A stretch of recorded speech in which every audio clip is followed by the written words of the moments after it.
قرآن میں اللہ فرماتا ہے وَلَن يَجْعَلَ اللَّهُ لِلْكَافِرِينَ عَلَى الْمُؤْمِنِينَ سَبِيلًا، اللہ قرآن میں فرماتا ہے ہرگز اللہ تعالیٰ کافروں کو ایمان والوں پر غلبہ نہیں دے گا، کبھی نہیں۔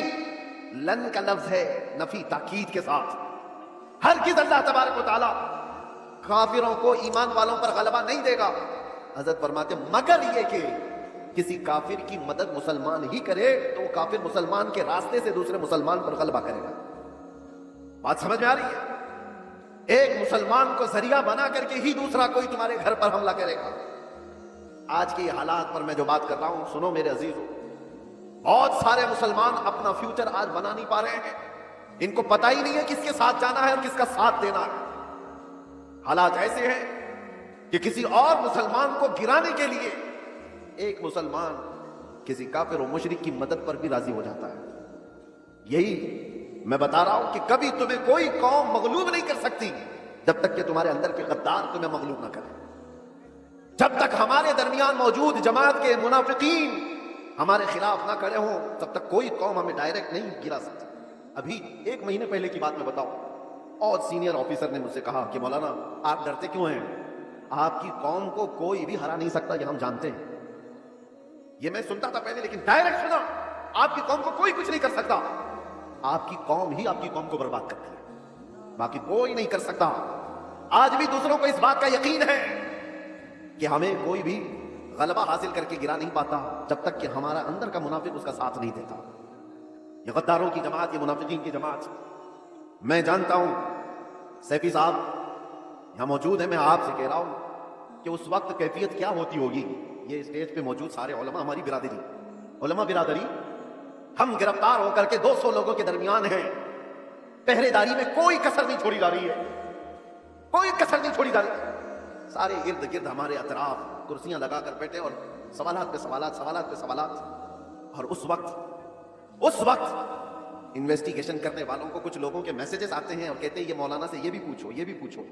کلپیں ہماری کاٹ کر کے بھیجی جا رہی ہیں تقریروں کی کہ انہوں نے یہاں پر یہ کہا، انہوں نے یہاں پر یہ کہا۔ تو بیچارے سوالات کرنے والے وہ کہتے ہیں ہم کو تو آپ کے بارے میں اتنا معلوم نہیں تھا، یہ اتنی ساری چیزیں آ رہی ہیں، میں نے پوچھا نہیں کون ہے، لیکن سامنے والے نے بتایا کہ فلاں پیر صاحب ہے، فلاں مولانا صاحب ہے۔ میں جانتا ہوں میرے عزیزوں، میں نے اس سے قبل بڑے جذبات میں کہا تھا، وہ بھی جانتے ہوں گے جنہوں نے یہ سب کام کیے ہیں ہمارے دل پر کیا گزر رہی تھی اس وقت۔ ہم نے سب اللہ اس کے رسول پر چھوڑ دیا، لیکن ایک بات یاد رکھنا، غداروں کی جماعت سے کہتا ہوں، کل قیامت ہونی ہے اور بارگاہ مصطفیٰ میں ہمیں بھی کھڑا ہونا اور تمہیں بھی کھڑا ہونا ہے۔ دیکھا جائے گا کہ تم کس کے ساتھ کھڑے ہوتے اور ہم کس کے ساتھ کھڑے ہوتے۔ دیکھا جائے گا تم نے کسی ایک عالم کو صرف اور صرف ناموس رسالت کی بنیاد پر سزا کو طویل کرنے کے لیے، ساتھ دینے کے لیے جاسوسیوں کا ماحول بنایا تھا۔ قیامت تو ہونی ہے، موت تو آنی ہے، قبر میں بھی جانا ہے۔ یہ مت سمجھ لینا کہ سب کچھ یہاں پر ہے چند پیسوں کے لیے۔ جو لوگ اپنا دین بیچتے تھے، قرآن نے ان کی وعید میں کیا کیا بیان فرمایا۔ یہ وہ لوگ ہیں جو یہودی علماء تھے، یہی تو کیا کرتے تھے، مالداروں کو خوش رکھنے کے لیے وہ دین کا نظام بدل دیا کرتے تھے۔ اب دیکھنا جیسے جیسے یہ سکتا پاور میں آج لوگ ہیں، حکومت میں جو لوگ ہیں، مضبوط سے مضبوط ہوتے جائیں گے تو طوفان آئے گا بہت ساروں کے اندر، کتنے تو ادھر سے ادھر نکلنے لگ جائیں گے کہ بھائی جس کی لاٹھی اس کی بھینس، ہمیں بھی ان کی بولی بولنی پڑے گی، ہم بھی ان کے شانہ بشانہ رہیں گے تو کچھ ہمارے بھی کام ہو جائیں گے۔ دیکھنا اور چند دنوں کے بعد وہ چاہے علماء دکھنے والی جماعت میں سے لوگ ہوں یا نیتا بننے والے لوگ ہوں، یہ سب وہ چاٹو گیری کرنے والے لوگ ان طوفانوں میں اب کس کے ساتھ جانے لگیں گے اور قوم کی دلالی کرنے لگیں گے۔ دیکھنا آپ چند دنوں کے بعد۔ اور اے قوم کے غیور نوجوانوں، محبت مصطفیٰ پر اور ناموس مصطفیٰ پر تم نے جذبات میں آ کر کے جو نعرے لگائے، ان کا پاس و لحاظ رکھنا۔ چاہے پوری جماعت کے بڑے بڑے لوگ کسی ایسی جماعت کے ساتھ چلے جائیں جو میرے مصطفیٰ کے دشمن ہیں، انہیں مت دیکھو، ان کی دولت نہ دیکھو، ان کی سیاست نہ دیکھو، ان کے اونچے مرتبے نہ دیکھو، میں غریب ہی صحیح، میرے دامن میں میرے مصطفیٰ کی محبت کافی ہے۔ اس پر قائم رہنا۔ تمہارے گھر چھپر کے ہیں، تمہارے علاقے باہر سے ڈوب جاتے ہیں، بہت سارے معاملات ہیں، اس پر راضی رہنا، لیکن ایمان کا سودا کبھی نہ کرنا، ناموس مصطفیٰ کا سودا کبھی ہونے نہیں دینا۔ ایسوں کی جماعت سے اپنے آپ کو بچائے رکھو جو دین کا سودا کرتے ہیں۔ میرے عزیزوں، ایک بات میں کہہ رہا تھا، مولانا ابھی جو چندہ کر رہے تھے ایک مسجدی کے لیے، لوگ مذاق اڑاتے ہیں ہمارا، سنیوں کے جلسے دیکھو چندے کر رہے ہوتے ہیں، ارے بھائی کریں گے نا، ہمارے پاس سعودی ریال تھوڑی نہ آتے، ہم تو غریبوں سے ہی بنا رہے ہیں جو کچھ بھی بنا رہے ہیں۔ ہمارے پاس کون سی حکومت ہے؟ نہ سعودی ہے، نہ قطر ہے، نہ کویت ہے، کچھ نہیں ہے۔ ہو سکتا ہے تمہارے پاس ڈالر بھی آتے ہوں، ریال بھی آتے ہوں، پاؤنڈ بھی آتے ہوں، تمہارے آقاؤں سے سب آتا ہوگا. یہ غریبوں کی بستی میں جو آتا ہے ان کی محنت مزدوری کی کمائی سے ہی آتا. اور اسی لیے ریالوں پر پلنے والوں سے ڈر قوم کو دنیا کو نہیں ہے, ان غریبوں کی بستیوں سے لوگوں کو ڈر ہے کہ انقلاب پیسے کے لالچیوں سے نہیں آتا, یہ ایمان پر زندہ رہنے والی غریب قوم سے انقلاب آتا ہے. غربا سے دنیا ڈرتی ہے. آپ کو پتا ہے قیصر اور کسریٰ کی طاقت کا اندازہ لگا سکتے ہو؟ قیصر کہتے تھے روم کے بادشاہ کو, کسریٰ کہتے تھے ایران کے بادشاہ کو. یہ اس زمانے کی بات کر رہا ہوں جب تقریباً پوری دنیا میں دو بڑے سپر پاور حکومتیں تھیں. Super power, Persian empire, Roman empire. Roman empire قیصر, پرشین امپائر کسریٰ. یہ میرے مصطفیٰ کریم صلی اللہ تعالیٰ علیہ وسلم کے زمانے کی بات کر رہا ہوں. اور جب حضور پاک کے زمانے سے تھوڑا سا زمانہ آ گیا, صدیق اکبر کا, فاروق اعظم کا, مدینے سے یہ صحابہ کی جماعتیں نکلی تھی اور یہ بات کر رہے تھے قیصر اور کسریٰ سے مقابلے کی. سوچو سیمانچل کے غریب لوگ, بستیوں میں رہنے والے جن کے ہاں پکی سڑک بھی نہ ہو, اور وہ گاؤں کے رہنے والے اگر یہ کہیں ہم امریکہ سے لڑنے والے ہیں, رشیا سے لڑنے والے ہیں, تو دنیا مذاق ہی تو کرے گی. دنیا کیا کہے گی؟ ارے تمہارے چھپر کے گھر ہیں اور تم بات کر رہے سپر پاور سے لڑنے کی. بلا تشبیہ بلا تمثیل صحابہ اکرام جس وقت یہ بات کر رہے تھے کہ قیصر اور کسریٰ کو بھی ہم فتح کر لیں گے, روم اور ایران کو بھی فتح کر لیں گے, مکہ والے ٹھٹا مار کر کے ہنستے تھے. جن کے پاؤں میں چپل نہیں, جن کے کپڑوں پہ پیبند لگے رہتے ہیں, جو 10 لوگ ایک کھجور پر پورا دن گزارتے ہیں, یہ وہ محمد عربی کے غلام ہیں. روم اور ایران فتح کرنے کی بات کر رہے ہیں. مذاق اڑایا جاتا تھا, لیکن تاریخ کی سچائیاں بتاتی ہیں وہ مذاق کرنے والے دیکھتے رہ گئے, دیکھتے رہ گئے. صحابہ کی جماعت, وہ فاقہ کشی پر رہنے والے, ایک پیبند لگا جبہ پہننے والے, بغیر چپل کے کئی لمبے میل تک سفر کرنے والے صحابہ جب نکلے تھے تو قیصر و کسریٰ کو گھٹنے ٹیکنے پر مجبور کر دیا تھا. عمر فاروق رضی اللہ تعالیٰ عنہ کے زمانے میں وہ وقت آیا تھا کہ جب کسریٰ کی حکومت بھی تہ و بالا ہو گئی, قیصر کی تمام سلطنت کی رعنائیاں ختم ہو گئی اور پھر پرچم اسلام لہرایا تھا, تو آج تک ایران پر جو اسلامی حکومت کا غلغلہ ہے آج تک موجود ہے. میں آپ سے کہتا ہوں کہ دنیا نے ہمیشہ یہ دیکھا ہے محمد عربی صلی اللہ تعالیٰ علیہ وسلم کے غلاموں میں ان کو کمزور دیکھا گیا ہے, ان کو غریب دیکھا گیا ہے, پھٹے پرانے کپڑوں میں دیکھا گیا ہے, الجھے بالوں میں دیکھا گیا ہے. لیکن جب اس قوم کو جلال آتا ہے تو بڑی بڑی حکومتوں کے تختے پلٹ جاتے ہیں. اسی کو اقبال نے کہا تھا, نکل کر کے صحرا سے جس نے الٹ دیا تھا تخت روما کو, سنا ہے قدسیوں سے میں نے کہ وہ شیر پھر ہوشیار ہوگا. سنا ہے قدسیوں سے میں نے کہ وہ شیر پھر ہوشیار ہوگا. اے سنیوں گھبرانے کی ضرورت نہیں, مایوس ہونے کی ضرورت نہیں, اپنے اعمال بدلنے کی ضرورت ہے, اپنے اخلاق بدلنے کی ضرورت ہے, ایمان کی مضبوطی لانے کی ضرورت ہے. ہمارے پاس بچا کیا ہے ابھی؟ جو چیز بچی ہے وہ محبت مصطفیٰ, نبی کریم صلی اللہ تعالیٰ علیہ وسلم پر مر مٹنے والی جو کیفیت ہے, یہ دنیا کی سب سے عظیم دولت اللہ نے تمہیں عطا کی, اس کو بچائے رکھو. یہ بھی اگر ختم ہو گئی تو چلتی پھرتی لاشیں ہیں اور کچھ بھی نہیں بچا. ہاں آپ کا ایک سوال ہے, جیسے ہم سے بھی کہتے تھے, بہت بولتے تھے, گرفتار ہو کر کے گئے, جیلوں کے پیچھے پڑے رہے, کوئی پرسان حال نہیں, دھکے کھاتے رہے, کیسی جگہوں پر بیٹھتے رہے, کیا یہ عزت کی بات ہے؟ میرے عزیزوں, یہ گرفتاریاں یہ ہمارے آباء و اجداد کی سنت ہے. ہاں جیل قید یہ ساری چیزیں نئی بات نہیں ہے. تاریخ اٹھا کر کے دیکھ لو تو بڑے بڑے بزرگان دین اس منزل سے گزرتے چلے گئے, اور سب یہ تو چھوٹی منزل ہے, اس سے بڑی منزل پھانسی کی آتی ہے. وہاں تک بھی علماء ربانیین پہنچے ہیں, اور کبھی انہوں نے یہ نہیں کہا ہمارے اس راستے پر چلنے کی وجہ سے ہمیں سزا مل رہی ہے, بلکہ پھانسی کے پھندے کو چوم کر کے بھی وہ کہتے تھے حق تو یہ ہے کہ حق ادا نہ ہوا, حق تو یہ ہے کہ حق ادا نہ ہوا. ہمارے اسلاف کرام میں آپ کو پتہ ہے امام احمد بن حنبل کو 300 کوڑے مارے گئے تھے حق بات کے لیے. اور آپ کو پتہ ہے حضرت امام موسیٰ کاظم, امام جعفر صادق کے بیٹے ہیں, اہل بیت کے بڑے امام, 7 سال تک ایک خلیفہ نے آپ کو ایسی جیل میں رکھا کہ آپ نے سورج نہیں دیکھا تھا. 7 سال, پھر زہر دے کر کے قید خانے میں ہی مار دیا گیا. امام محمد بن حسن عسکری 20 سال تک جیل کی زندگی گزارے. حضرت احمد فاروقی سرہندی مجدد الفسانی 8 سال تک گوالیار کی جیل میں بند رہے. علامہ کفایت علی کافی, عنایت احمد کاکوروی, فضل حق خیر آبادی, یہ وہ علماء ربانیین ہیں جو اپنے حق بیانی کی بنیاد پر جیل کی سزائیں کاٹتے رہے. لیکن یہ بات اس لیے میں کہہ رہا ہوں, جیل کی سزائیں کاٹنے کے بعد نہ دین پر کچھ فرق آیا نہ ایمان پر کچھ فرق آیا, اس لیے کہ ہمارا ماننا یہ ہے اسلام زندہ ہوتا ہے ہر کربلا کے بعد, اسلام زندہ ہوتا ہے ہر کربلا کے بعد. قربانیاں اگر دینے کا وقت آئے تو قربانیاں دو گے یا نہیں دو گے؟ حضور پاک صلی اللہ تعالیٰ علیہ وسلم کے نام پر آزمائشیں آئیں گی تو ان آزمائشوں کے لیے تیار رہو گے کہ نہیں رہو گے؟ بس میں یہ نہیں کہتا کہ کچھ کرنے کے لیے, جانے کے لیے, اٹھنے کے لیے, بس بات اتنی ہے کہ سنبھالے رکھو اپنے ایمان کو، اور علماء ربانیین اپنا کام کرتے رہے، حق بولنا نہ چھوڑیں، کسی ظالم کے دباؤ میں آ کر کبھی بھی وہ اپنی زبان کو گونگی نہ کریں، بلکہ وہ حق بیان کرتے رہیں۔ پریشانیاں آئیں گی، مصائب آئیں گے، یہ تمہارے مراتب کو اور بڑھاتے چلے جائیں گے۔ کسی سیٹ کی چاپلوسی میں حق بیانی سے آپ دور نہ بھاگیں، اس لیے کہ سیٹ نہ تمہیں رزق دیتا ہے نہ تمہیں حیات دیتا ہے، اللہ رب العزت رزاق حقیقی ہے، وہی حیات و ممات کا مالک ہے۔ علماء ربانیین کو بھی یہ چاہیے کہ حالات زمانہ کو دیکھیں ضرور، لیکن حق بات سے آپ اپنی زبان کو نہ روکیں، اس کو چلتے رہنے دیں، اللہ کی غیب سے مدد ہوگی اور قوم کے اندر ایمان زندہ رہے گا، قوم کے اندر بیداری باقی رہے گی۔ اور اگر یہ چپ ہو گئے تو قوم کا ایک بڑا حصہ بزدل بن جائے گا، قوم کا ایک بڑا حصہ بزدلی کا شکار ہو جائے گا۔ چند علماء ربانیین ہی صحیح، انہیں چاہیے کہ وہ اپنی قربانیوں کے لیے تیار رہیں۔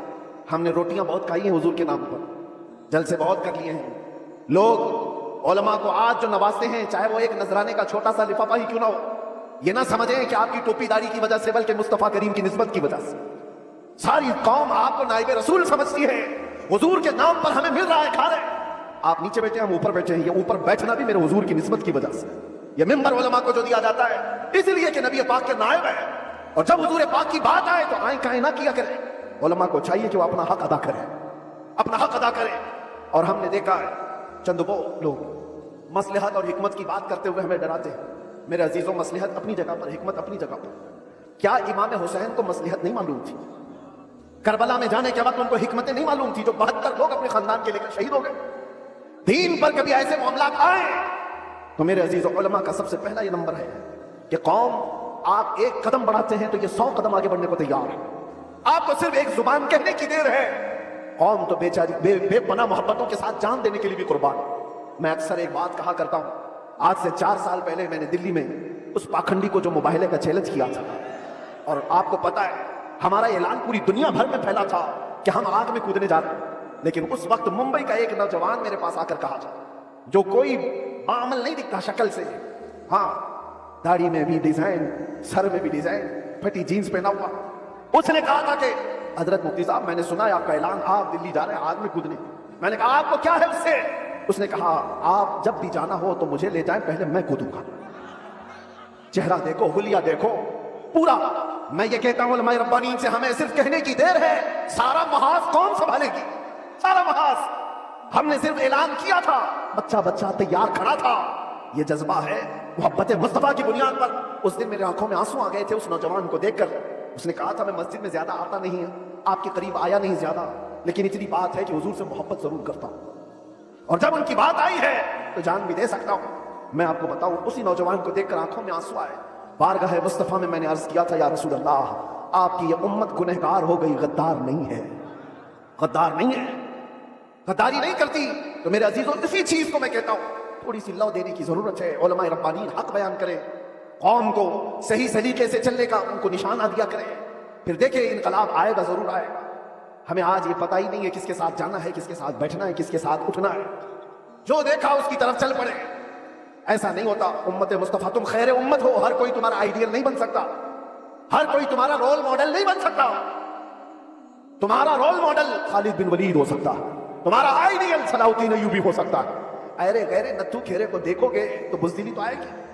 فلموں میں ناچنے والے تمہارے آئیڈیل بنیں گے، تم ان کے فین ہو، ان کی طرح کپڑے پہننے کی کوشش کرو گے، ان کی طرح لائف سٹائل بنانے کی کوشش کرو گے۔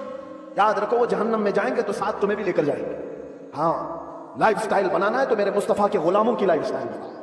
وہ صحابہ رضوان اللہ تعالیٰ علیہ مجمعین جو دنیا کے سب سے اچھے انسان تھے اس روئے زمین پر، وہ ہمارے رول ماڈل ہے، وہ ہمارے لیے آئیڈیل ہے۔ قوم کو یہ میں کہتا ہوں، صحابہ کو پڑھو، ان کی سیرت پڑھو۔ روزانہ انٹرنیٹ کا زمانہ ہے، سرچ کرو میرے نبی پاک صلی اللہ تعالیٰ علیہ وسلم کے صحابہ کی سیرت۔ آج سے یہ پابندی کر لو کہ کم از کم 100 صحابہ کی سیرت ان کی تاریخ میں پڑھ کے رہو۔ میرے عزیزوں، مل جائے گا آپ کو سب کچھ، اور پھر دیکھنا آپ کی زندگی میں انقلاب کیسے آئے گا، کتنی چینجنگ آئے گی، کتنا بدلاؤ آئے گا۔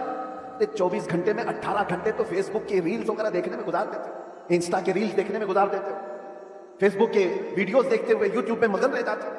کاش اس کا آدھا وقت تم رسول اللہ کے دیوانوں کو پڑھنے میں لگاؤ، پھر کسی اور چیز کی تمہیں ضرورت ہی نہیں۔ میرے عزیزوں، اتنے بڑے جلسوں کی بھی تمہیں حاجت نہیں پیش آئے گی۔ تم اپنی زندگی کو میرے نبی پاک کے غلاموں کو پڑھ کر کے خود سمجھ جاؤ گے، کیونکہ میرے آقا نے فرمایا اصحابی کالنجوم بأیہم اقتدیتم اہتدیتم، میرے صحابہ ستاروں کی مانند ہیں، تم جس کی بھی پیروی کرو گے ہدایت پا جاؤ گے، جس کے پیچھے بھی چلو گے تم ہدایت پا جاؤ گے۔ آج کے حالات کی بنیاد پر بستیلی جو آ رہی ہے اس کو ختم کرنے کی میں بات کر رہا ہوں، دونوں طرف، یہاں سے بھی اور وہاں سے بھی، دونوں جگہ سے۔ اور ان سیٹھوں سے بھی میں کہتا ہوں جن کو اللہ نے تھوڑا مال دیا ہے، تم اپنے مال کا غلط استعمال نہ کرو۔ اور کسی کے پاس مال آ گیا ہے تو سب سے پہلا وہ کیا کام کرتا ہے؟ علماء پہ حکومت جمانے کی کوشش کرتا ہے۔ وہ چاہتا ہے کہ سارے مولانا میرے اشارے پر چلے۔ یہ سارے سیٹھوں کا مزاج بنتا چلا گیا۔ مولانا صاحب مسجد میں وہی بیان کریں گے جو میں چاہوں گا، تمہارا دین چلاؤ گے کہ میرے مصطفیٰ کا دین؟ اور جن لوگوں کا ایسا مزاج بنے گا وہ میرے مصطفیٰ کی شریعت نہیں چلا رہے، اپنی طبیعت چلا رہے ہیں، ان کا ٹھکانہ بھی بہت برا ہوگا، وہ انجام سمجھ کر کے چلے۔ مال آنے کے بعد، پیسہ آنے کے بعد علماء کی زبانوں کو روک لگانے کے لیے اپنے مال کا، اپنے پاور کا استعمال نہ کریں۔ ہاں، ان سے ریکویسٹ کریں، التجائیں کریں کہ آپ اس موضوع پر کہیں، اس موضوع پر، لیکن بندشوں کے ساتھ۔ ارے کتنے تو ایسے ہیں، ہمارے پاس ایک معاملہ ایسا ابھی دور دراز کے علاقے کا آیا، ایک امام صاحب کو حق بیانی کرنے پر ان کے کپڑے پھاڑ دیے گئے، ان کو مارا گیا، منبر سے اتارا گیا۔ کس وجہ سے؟ کہ ان کی طبیعت کی بات نہیں کر رہے تھے مولانا، شریعت مصطفیٰ کی بات کر رہے تھے۔ تم سود کھاتے رہو گے اور علماء نہیں بیان کریں گے، شراب پیتے رہو گے علماء نہیں بیان کریں گے، چوری کرتے رہو گے علماء نہیں بیان کریں گے۔ اگر تمہیں تمہاری برائیوں کے بارے میں بتانے سے برا لگتا ہے تو ڈاکٹر کے پاس بھی مت جانا۔ وہ تمہاری بیماریوں کو جب بتاتا ہے تو کیا تھپڑ لگاتے ہو؟ جب تمہیں وہ کہتا ہے کہ تمہیں بخار ہو گیا ہے، پیٹ میں السر ہو گیا ہے، تو کیا تھپڑ لگاؤ گے؟ گڑ گڑانے لگ جاؤ گے ڈاکٹر صاحب علاج کر دو جلدی سے السر نکال دو؟